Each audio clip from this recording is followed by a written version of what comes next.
I'll invite you to turn in your Bibles to Psalm 34.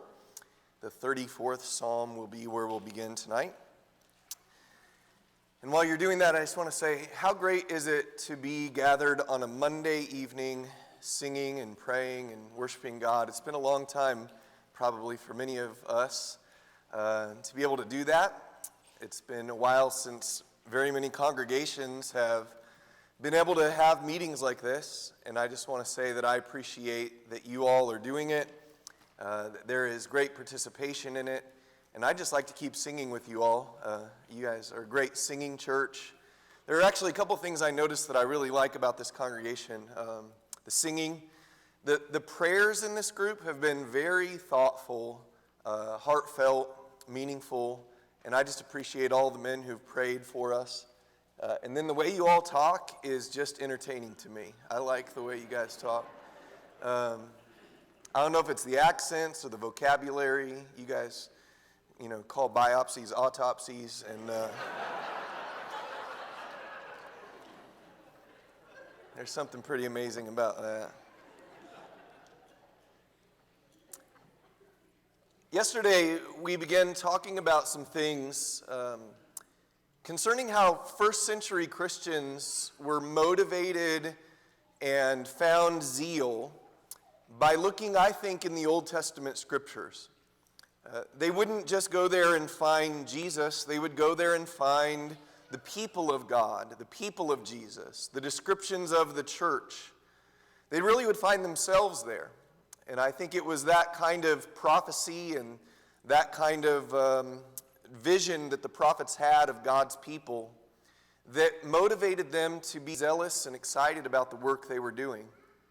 And so what we're going to do the rest of this time, the meeting's already half over. I've done 3 lessons and we're on the back side of the hill tonight. We're just going to keep looking at things in the Old Testament where we can see ourselves. Not because we're trying to focus on ourselves, but because God has recorded things in history that help us understand our challenges and our struggles and what could be our hope. Everybody that's ever tried to live for the Lord has grown through struggles, through failure. Every one of us has at times broken our own hearts, and we've had to figure out how to get through that and get over that. What we're about to read here in Psalm 34 is one of those times. The title of this sermon is David, Peter, and Me, or David, Peter, and You. And I hope by the time we're done, you'll see that you've gone through things that Peter went through, and Peter went through things that David went through, and they wanted us to learn some lessons about life. Now we're going to read this whole psalm together in just a moment. But I want you to notice there's a superscription above this psalm. If you look at the top of that, underneath the numbers there, it says that this is a psalm of David when he feigned madness before Abimelech, who drove him away, and he departed. So the occasion of this psalm, according to that superscription, is David had pretended to be crazy. He'd feigned madness before a Philistine king, and Abimelech. That's kind of like the word Pharaoh for the Egyptians, but it was the way to describe Philistine kings. We're going to look at that story in a little bit in 1 Samuel 21, where David was before Achish, the king of Gath. Now, before we read this, I want to say, over the years, some scholars have doubted that description. They've said, I don't think that's the occasion of this psalm. And it's not a popular view, but it is a view. Now, here's the reason they say it. What this psalm sounds like at first is a psalm of deliverance, praising God for God delivering him. But the problem some people have with it is, if you really understand that story in 1 Samuel 21, David delivered himself in a very cowardly, ungodly, and dishonest way. So how could he praise God for deliverance when he did something so beneath him? So I'm going to suggest something else before we read this. This is not a psalm of deliverance from the king of Gath. What this is a psalm of deliverance from is from David's sin. it actually should be categorized as a psalm of repentance. And I'll try to make my case for that here in a moment. Now, as we read the psalm, I want you to do something for me. Try to see if you can find what David's demeanor was, what his heart felt like, what he was going through in his life when he wrote this psalm. Let's go ahead and read it now and look for that as we read. I will bless the Lord at all times. His praise shall continually be in my mouth. My soul will make its boast in the Lord. The humble will hear it and rejoice. O magnify the Lord with me, and let us exalt his name together. I sought the Lord, and he answered me, and delivered me from all my fears. They looked to him and were radiant, and their faces will never be ashamed. This poor man cried, and the Lord heard him, and saved him out of all his troubles. The angel of the Lord encamps around those who fear him and rescues them. O taste and see that the Lord is good. How blessed is the man who takes refuge in him. O fear the Lord, you his saints. For to those who fear him there is no want. The young lions do lack and suffer hunger, but they who seek the Lord shall not be in want of any good thing. Come, you children, listen to me. I will teach you the fear of the Lord. Who is the man who desires life and loves length of days that he may see good? Keep your tongue from evil and your lips from speaking deceit. Depart from evil and do good. Seek peace and pursue it. The eyes of the Lord are toward the righteous, and his ears are open to their cry. The face of the Lord is against evildoers, to cut off the memory of them from the earth. The righteous cry, and the Lord hears, and delivers them out of all their troubles. The Lord is near to the brokenhearted, and saves those who are crushed in spirit. Many are the afflictions of the righteous, but the Lord delivers him out of them all. He keeps all his bones, not one of them is broken. Evil shall slay the wicked, and those who hate the righteous will be condemned. The Lord redeems the soul of his servants, and none of those who take refuge in him will be condemned. Now, that psalm is beautiful for all kinds of reasons. You may have even noticed there around verse 20 that there's a reference to Jesus. John in John 19 would talk about this psalm because the bones of Jesus were not broken, and he fulfilled this. But did you notice what David describes about what was going on in his life? Go back to verse 4. At the end of verse 4, it says that God delivered him from his fears. He doesn't talk about the king, he talks about being afraid. And then in the next verse there, or a couple verses down in verse 6, says this afflicted man, or this poor man, David felt afflicted. Skip over to about verse 17. At the end of verse 17, he talks about having troubles. Verse 18, being brokenhearted and crushed in spirit. You ever had a time like that in your life? Where you were afraid and you had crushed your own spirit and there were just all kinds of things happening and you didn't know where to turn and you needed God to step in and help you. There are actually two psalms that David wrote on this occasion. It was this one and Psalm 56.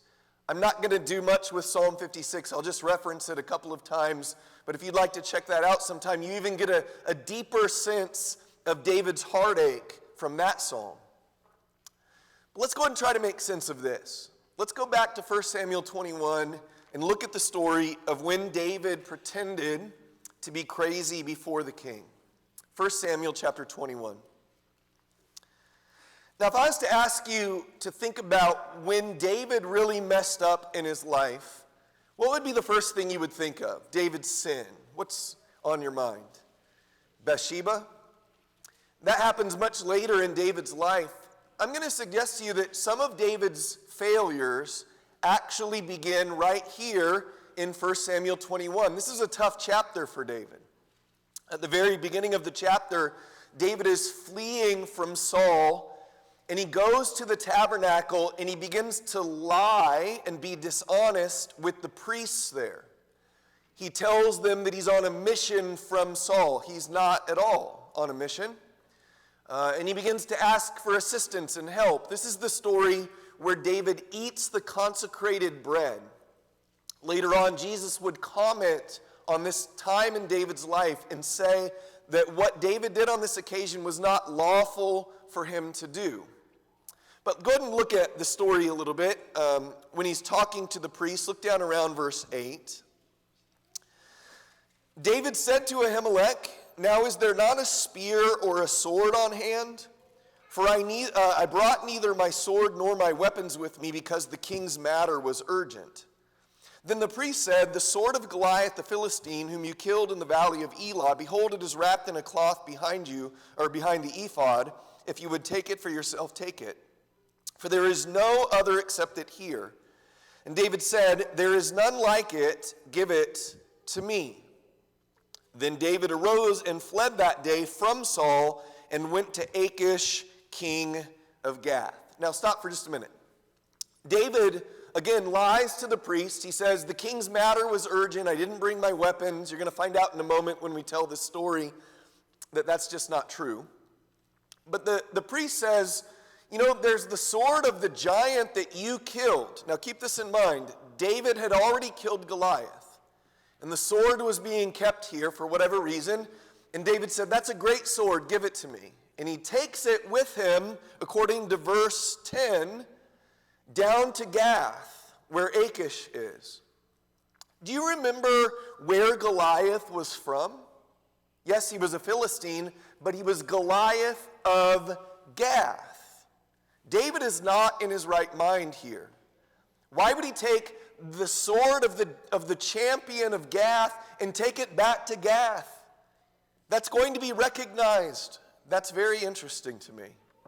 But watch what happens when he gets down there to Gath. In verse 11, the servants of Achish said to him, "Is this not David, the king of the land? Did they not sing of this one as they danced, saying, Saul has slain his thousands, and David his 10,000s? David took these words to heart and greatly feared Achish, king of Gath. So he disguised his sanity before them and acted insanely in their hands, and scribbled on the doors of the gate, and let his saliva run down into his beard. Then Achish said to the servants, Behold, you see the man behaving as a madman. Why do you bring him to me? Do I lack madmen that you have brought this one to act the madman in my presence? Shall this one come into my house?" So David departed from there and escaped to the cave of Adullam. And when his brothers and all his father's household heard of it, they went down there to him. Everyone who was in distress, and everyone who was in debt, and everyone who was discontented gathered to him, and he became captain over them. Now there were about 400 men with him. Let's think about what we just read. David gets down to Gath. The servants of the king recognize him. I don't know if there were wanted posters up of David or it was because he had that, but something about him. They say, this is David. This is the one who's done all of this damage to the Philistines. And they take him before Achish, king of Gath. And I want you to notice the language here that's used. It says that David greatly feared Achish. You see that there in verse 12? That's not like David. David generally was courageous. I mean, again, he'd faced Goliath. Why is he so afraid of Achish?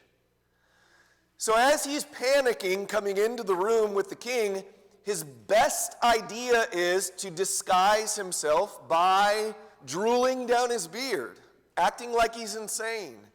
Maybe he picks up a piece of coal and begins to scribble on the walls and write crazy things. By the way, is that fairly brilliant? What do you think? It's clever. He delivers himself. There's actually something kind of funny about this story, isn't there? The king comes in, he sees the crazy guy, and he looks at the fellas, and he says, man, I got too many crazy people around here. Get this guy out of here. And David walks away. Brilliant, clever, funny. But get into David's heart for a minute. Do you think David was proud of himself? Do you think his act of cowardice, his denying that he's the anointed of God. Do you think he feels like anything's funny about this story right now?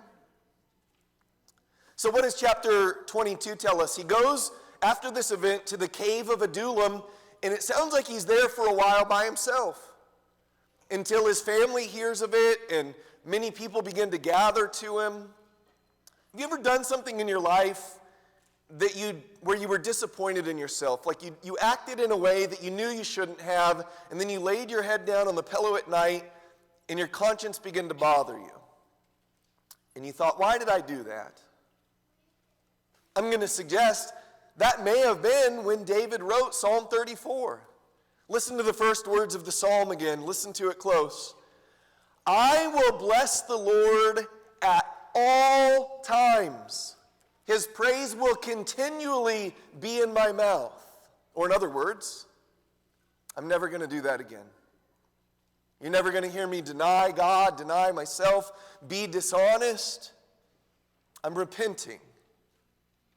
Now, there's something else about chapter 22. It says, everyone who was in distress, everyone who was in debt, and everyone who was discontented gathered to David. Now, at this time, David's been anointed king, but Israel doesn't recognize him, and the only people he can get around him to be the leader of are these losers. I call it David's 3D army: in debt, distressed, and discontent. Maybe this is foreshadowing. Later on, many years later, the son of David would come to Israel, and they wouldn't recognize him as the Messiah, and the only people he could get around him were those in debt and distressed and discontent. But maybe David wanted to teach them something. So let's stop for a minute. David messed up pretty bad in this chapter. He did some things that were uncharacteristic of himself, but I want us to try to sympathize with David. Why would he lie? Why would he do these things that he shouldn't have done? Now, I'm going to do something that we don't always do. I'm going to do a fast-forward version of what David's been going through for a number of years before this moment in his life. We're going to go back to chapter 16, 1 Samuel 16, and we're just going to think about what had happened in David's life and why he might have been weak when we get to chapter 21. Now, while we do this, I want you to remember two things.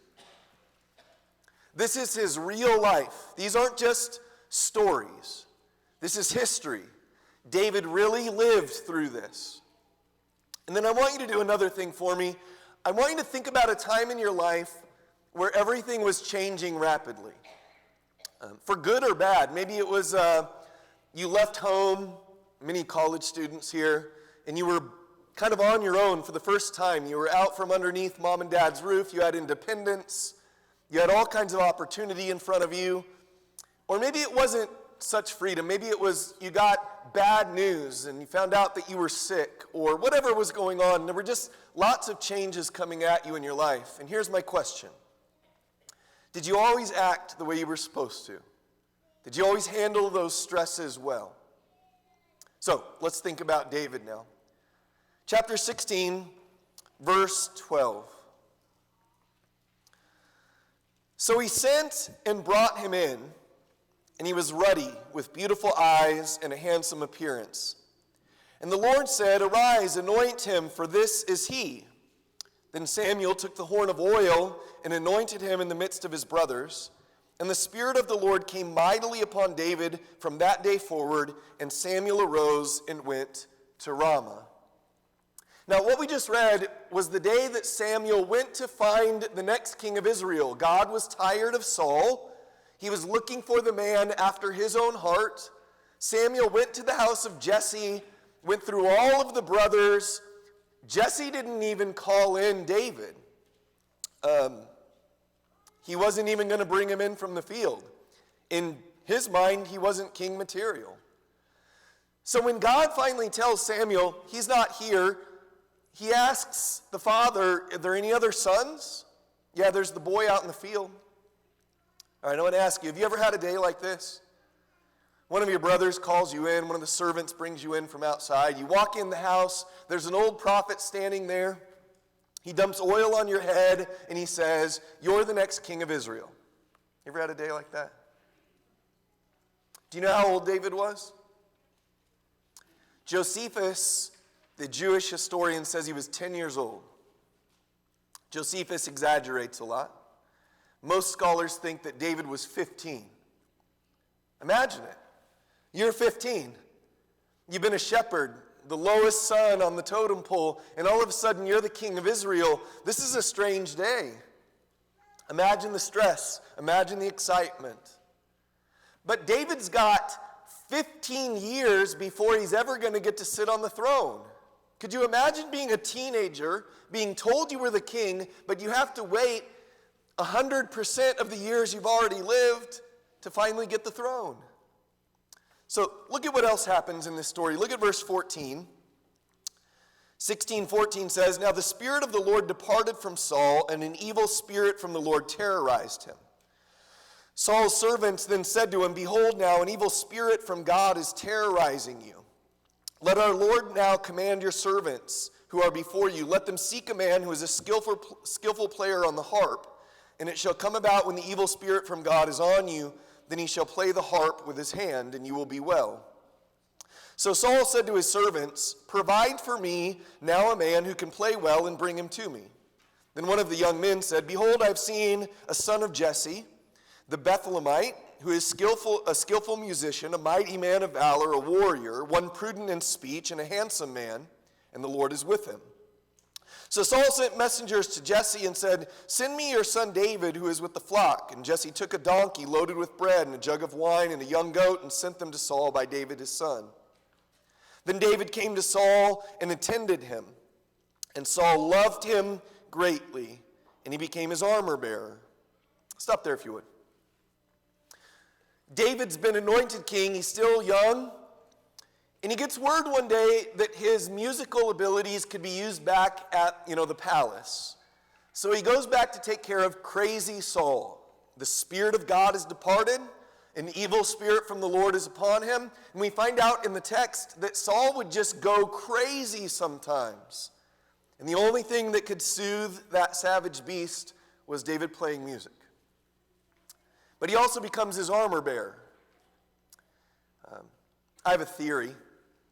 Later on, when David is in front of Achish, the king of Gath, and he wants to not look like a king, he probably thought something like this: "Act like Saul, act like Saul, act like Saul." He had seen this before. Have you ever known a Christian who was underemployed?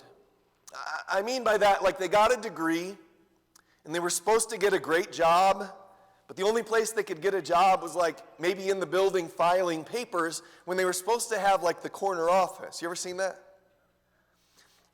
And for as long as that goes on in their life, they struggle sometimes with their attitude. I don't belong here. This isn't right. Could you imagine being young David, looking at the crazy king, wondering about why you have to do 3 jobs? He's still a shepherd for his father. He's a musician for Saul. He's an armor bearer. He's spread pretty thin. Go to the next chapter. In chapter 17, we find out that David, as he's still the shepherd for his father, is sent on a gopher run for his brothers. He's not even out on the battlefield. He takes cheese out to the battlefield, and when he gets there, he sees the armies of Israel lined up on one side of the valley, and the Philistine armies on the other side with Goliath coming out and challenging them. Now, just for a moment, get into David's head.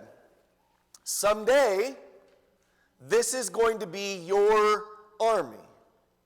Someday, these are going to be your men. What's the state of the nation? How are they doing? They're all cowering. None of them are standing up. None of them remember who they are. Have you ever seen a Christian that was about to inherit like their father's business? And as they got close to taking over that business, they realized that it was in shambles. Like it was in debt, everybody was disgruntled, like it was falling apart, and the stresses that came with something like that. Just imagine being young David, and this is what you're going through. Skip down, though, to verse 26. Look at verse 26 of chapter 17. David spoke to the men who were standing with him, saying, "What will be done for the man who kills this Philistine and takes away the reproach from Israel? For who is this uncircumcised Philistine that he should taunt the armies of the living God?" The people answered him in accord with this word, saying, "This will be done for whom the man kills, or for the man who kills him." Now Eliab, his oldest brother, heard when he spoke to the men, and Eliab's anger burned against David. And he said, "Why have you come down? And with whom have you left those few sheep in the wilderness? I know your insolence and the wickedness of your heart, for you have come down in order to see the battle." But David said, "What have I done now? Was it not just a question?" All right, another question for you. Did any of you grow up in a family where your siblings actually hated you? Like they couldn't stand you. And when you came around because you were trying to do what was right in your life, they would say things like this: "Who do you think you are? Why are you asking questions? I know your motives aren't good. Why don't you go back and get in your place?" You ever known anybody in that situation? We have some people up in Minnesota who've been converted up there. And their families have lost their minds about it. These people left their genetic religion, and they became New Testament Christians. And their families, whenever these people try to bring up some Bible question, the people say something to them like, "We know who you are. What are you trying to do around here? Why are you making us look bad?" They're brokenhearted over it. It's difficult. So, just add that to David's life. You know what happens next is both amazing and probably one of the hardest things that ever happened to David. He goes out that day and he kills the giant. Great victory, right? But all of a sudden, David goes from being nobody to everything. You ever seen that happen to a young person? They're unknown, and then they just skyrocket to fame, and they never change, right? Like everybody knows them, but they're just going to stay grounded. They're still Jenny from the block, or whatever that song is. Now, this is a question for the men. I want you to remember when you were a teenager, how would you have done in chapter 18, verse 6? It happened as they were coming, when David returned from killing the Philistine, that the women came out of the cities of Israel singing and dancing to meet King Saul with tambourines, with joy, and with musical instruments. And the women sang as they played and said, "Saul has slain his thousands, and David his 10,000s." All right, young men, or men, whether you're young or not, how would you have done if it had been you who overnight had instant fame, and the people who knew you were the women, and they all sang about you and came out to greet you and meet you? You ever seen a young man who was trying to be godly become captain of the football team, or become the most popular kid in school? That kind of pressure is tough. Here's what's great about David. He doesn't misuse it. He seems to maintain his integrity. But life's getting more and more complicated for young David. Look at the next verse. Look at verse 8. Saul became very angry. Now, earlier we read Saul loved him deeply, but now Saul is angry. You ever had a boss that was angry with you? Skip down a few verses to verse 10. It came about on the next day that an evil spirit from God came mightily upon Saul, and he raved in the midst of the house while David was playing the harp with his hand, as usual. And a spear was in Saul's hand.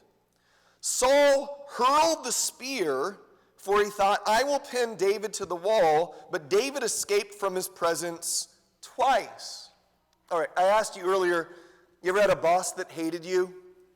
Did you ever go to work and your boss like shot you or tried to? Could you even imagine that? 2 times. He goes in and a spear comes at his head. Could you imagine, like the second time he's running out of the room, did he maybe say to God, God, what's going on here? This makes no sense to me. Now, if that's not weird enough, have you ever had your boss try to shoot you and then the next day say something like verse 17? Saul said to David, here is my older daughter Merab, I will give her to you as a wife. Now I know some of you guys that went to marry these ladies, their dads wanted to kill you. But this is complicated stuff. All right, real life. David is a man after God's own heart. He's going to marry Merab. Do you think he took that seriously? Working on his heart. He read all the books. Men Are From Mars, if they were written, that was back then, like he's getting ready to get married. Coming up on the day. Anybody ever had an engagement that broke? You ever seen a couple that was engaged and they got close to the wedding day and it didn't work out? That can turn people upside down for a long time. Watch what happens to David there in verse, look down about verse 19. 18:19 says, so it came about at the time when Merab, Saul's daughter, should have been given to David, that he was given to Adriel the Maholathite for a wife. Now Michal, Saul's daughter, loved David when they told Saul the thing was agreeable to him. Saul thought, I will give her to him that she may become a snare to him, and that the hand of the Philistines may be against him. Therefore Saul said to David, for a second time, you may be my son-in-law today. All right, you ever had a day like this? You walk down the aisle, and when you get down to the end of the aisle, your bride is marrying the best man. And you turn around and look at the father of the bride, and he says, yeah, sorry about that. And you look at the sister of the bride, and you're like, she's cute.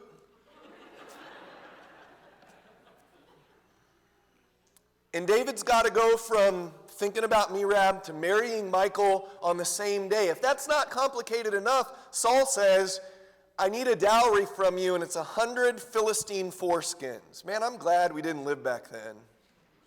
What a weird time. David comes out of the bridegroom chamber. His friends are like, congratulations, David, you're marrying Merab. He says, no, I'm marrying Michal. And they said, no, we got the invitation right here, man. And they go out and double the order, 200 Philistine foreskins. Look at verse 29. Then Saul was even more afraid of David. Thus Saul was David's enemy continually. Are you getting the impression that David's life is tough now? Is this hard? He's always tried to do what's right. But at every turn, things get complicated, things get strange. There's all these weird things going on in his life.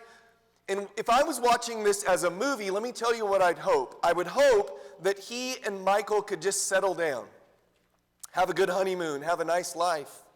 That's not what happens. Go to chapter 19 and look at verse 11. Then Saul sent messengers to David's house to watch him in order to put him to death in the morning. But Michal, David's wife, told him, saying, if you do not save your life tonight, tomorrow you will be put to death. So Michal let David down through a window, and he went out and fled and escaped. Now, according to the Bible, David and Michal loved one another. Can you imagine that? David lays down in the bed. Michal, I'm so glad we're here together. This is going to be wonderful. Michal looks out the window and says, David, you have to leave. But I don't want to leave. I don't want you to leave either, but my father wants to kill you. And he's got to climb out of the window and crawl off into the darkness. Do you think he looked back over his shoulder and Michal's in the window weeping? Where's he going to go? What does he have left? He has a best friend. Do you remember his best friend? Jonathan. But that's not complicated, is it? That's the son of Saul. I'll tell you what, though, if you got a best friend, you can get through anything. So Jonathan comes up with a plan with David, and he says, listen, David, I'm going to find out if Dad really wants you dead. Just give me a couple of days, and I'm going to come out a couple of days from now, and you're going to hide over in the bushes or behind a rock, and I'm going to bring a little boy out, and we're going to shoot some arrows. And when the boy goes out to get the arrows, if I say to him, come back this way, lad, come closer, then David, the coast is clear and you can come home. But if I say to the lad, go further, then David, you have to leave. So, let's sit with David. Here comes his friend. There's the little boy. The arrows fly. The boy goes out. What do you want to hear? David hears, as Jonathan shoots that arrow further over the boy's head, go further, lad, go further. Look at verse 41 of chapter 20. When the lad was gone, David rose from the south side and fell on his face to the ground and bowed 3 times, and they kissed each other and wept together, but David wept the more. Folks, David's got nothing left. There's no throne, there's no wife, there's no best friend, there's no place to go. We even find out back when we get to chapter 22 that he's got to hide his family from Saul. David's got nothing. Have you ever been through some years like that in your life? Can you blame David when we get to chapter 21 that he's just tired? And he just wants for one moment to not have to do the right thing? Fine, give me the consecrated bread. Let me pretend I'm somebody else. I'm tired of being righteous. I'm tired of being the king. If I want to feign madness, let me feign madness. What did David want to teach us? Go back to Psalm 34.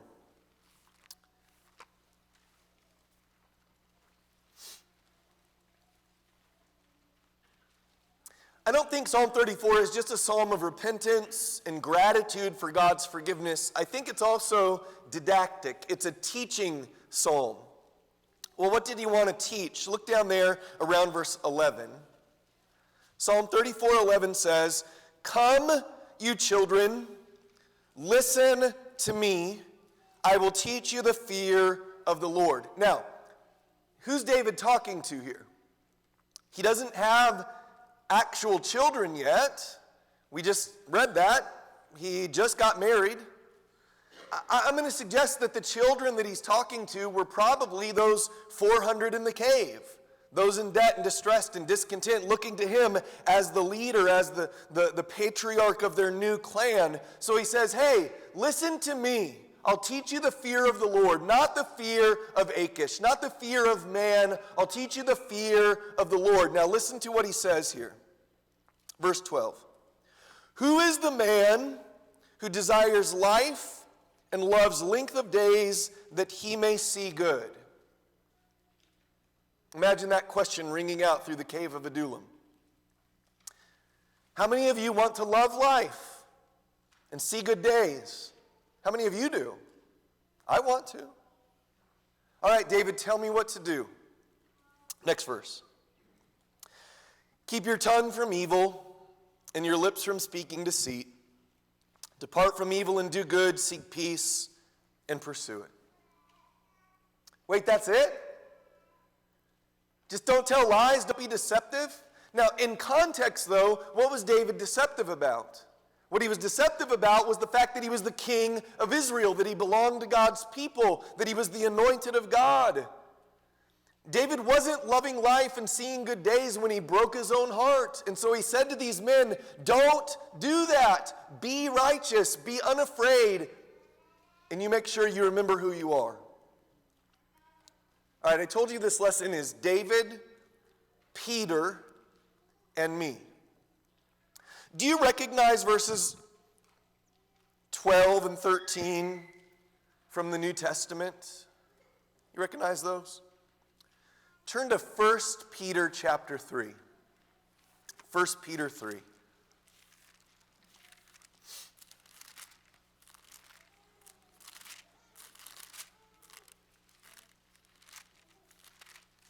Right in the middle of this letter, Peter writes these words. Look at verse 10. For the one who desires life, to love and see good days, must keep his tongue from evil and his lips from speaking deceit. He must turn away from evil and do good. He must seek peace and pursue it. For the eyes of the Lord are toward the righteous, and his ears attend to their prayer. But the face of the Lord is against those who do evil. You notice that Peter quotes Psalm 34. In fact, right in the middle of a letter where he's writing to people, if you go back to chapter 1, who were scattered, who didn't feel like they were at home. Chapter 2, and chapter 1, they were going through trials that were difficult. Chapter 3, they were in marriages that were hard. They were under a government that was difficult. Everything about this letter that Peter wrote was to people that were struggling. And right in the middle of it, he says, I want to remind you of what David taught us. Now, why would Peter connect with that psalm? Did Peter ever feign madness? Did Peter ever pretend to be crazy to deliver himself? Do you remember it? Jesus said, Simon, Simon, the devil has demanded permission to sift you like wheat. Tonight, before the rooster crows, you're going to deny me 3 times. And Peter, who had been so brave in the Garden of Gethsemane, like David was brave with Goliath, he had taken out his sword and cut off the ear of Malchus, finds himself at a soldier's fire, and a little girl says, you're one of them. And Peter maybe drooled down his beard, but he cursed and he swore and he said, I don't know what you're talking about.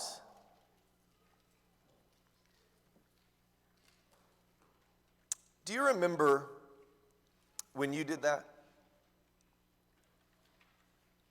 Do you remember the day that you got tired of trying to do the right thing and being God's person because it wasn't working out like you thought? And so the day came, I don't know when it was, maybe when you went to college and somebody handed you a red cup and there was something in the cup that you never had drank before, but nobody was watching, so you just pretended to be somebody else and you started doing things that broke your own heart.